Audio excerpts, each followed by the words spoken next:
Hi అండి, welcome my channel. అందరూ ఏం చేస్తున్నారండి? మేము చూసారా, మాకైతే వర్షం పడుతుంది. సరే చల్లగా ఉంది కదా అని బయటికి వెళ్ళాము. బయటికి వెళ్ళి మా అబ్బాయి టిఫిన్ తెచ్చుకుందామంటే నూడిల్స్ కావాలన్నాడు, ఫ్రైడ్ రైస్ కావాలన్నాడు. సరే అని మాకు తెలిసిన వాళ్ళ షాప్ దగ్గరికి వెళ్ళాము. చాలా బాగా చేస్తారండి. ఏ ఆయిల్ అంటే ఆయిల్ వెయ్యరు. శివ ఫుడ్స్ అనమాట. ఎప్పటి నుంచో అక్కడే తెచ్చుకుంటాడు మా అబ్బాయి. చాలా బాగా చేస్తారు. చూడండి ఎలా చేస్తున్నారో. శివ ఫుడ్స్ చాలా బాగుంటుంది. ఎవరైనా కావాలంటే తెచ్చుకోండి. అక్కడ చేసినట్టు అక్కడ ఉన్నట్టు ఎక్కడ ఉండదండి. చాలా బాగా చేస్తారండి వాళ్ళు. ఫస్ట్ అయితే చూడండి, డబుల్ ఎగ్ ఏమన్నాము, డబుల్ ఎగ్ వేసిన తర్వాత చికెన్ కూడా వేస్తారు.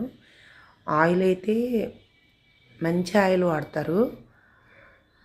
రిఫైండ్ ఆయిల్ తప్ప ఏ ఆయిల్ వాడరు. అందుకనే మేము అక్కడ తెచ్చుకుంటాం అనమాట. ఇంకా కూరగాయలు అయితే కొన్ని కూరగాయలు వేసాడు. కూరగాయలు వేసి సాస్ వేసి మొత్తం బాగా కలిపి రైస్ వేసేసాడు. రైస్ వేసిన తర్వాత ఫ్రైడ్ రైస్ రెడీ చేసాడు. దానిలో చాలా వరకు కొన్ని పౌడర్లు వేసాడు. సాల్టు, కారము, ఉప్పు, పసుపు, ఇంకా మసాలా, ఇవన్నీ కాకుండా నీట్గా చేస్తారండి ఇక్కడ. అందుకని ఇక్కడ నెయ్యి కూడా వేశారు చూడండి. ఎప్పుడు నెయ్యి వేస్తాడు కంపల్సరీ. చాలా బాగుంటుందండి. మీరు కూడా కావాలంటే అక్కడికి వెళ్ళి తెచ్చుకోండి. చాలా టేస్టీగా ఉంది. ఈరోజైతే మా అబ్బాయి వల్ల మేము 5 డేస్ తెచ్చేసుకున్నాము. 110 రూపీస్. ఫుల్ అయితే 150.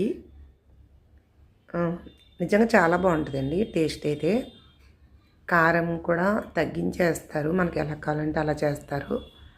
మీరు కూడా ట్రై చేయండి ఒకసారి. ఈ నైట్ అయితే ఇలా అయిపోయిందండి. ఇంటికి తెచ్చుకొని తినేసాం మా అబ్బాయి, నేను. ఇంకెవరో తెలియలేదు. మేము ఇద్దరం తినేసాము. లాస్ట్ అనమాట మేము వెళ్ళేటప్పటికి అయిపోయిందంట. పాపం చాలామంది వచ్చారు కానీ అయిపోయిందని చెప్పారు. ఈరోజైతే ఈవినింగ్ ఇలా చేసుకున్నాం అనమాట. లేట్గా పెడుతున్నాను వీడియో, ఏమనుకోకండి. నా వీడియో నచ్చితే ఒక లైక్ ఇవ్వండి, కామెంట్ చేయండి. కొత్తగా చూస్తున్న వాళ్ళు సబ్స్క్రైబ్ చేసుకోండి. సరదాగా వీడియో తీశాను, ఎలా ఉంటుందో అని. కానీ ఎప్పుడైనా తినాలండి.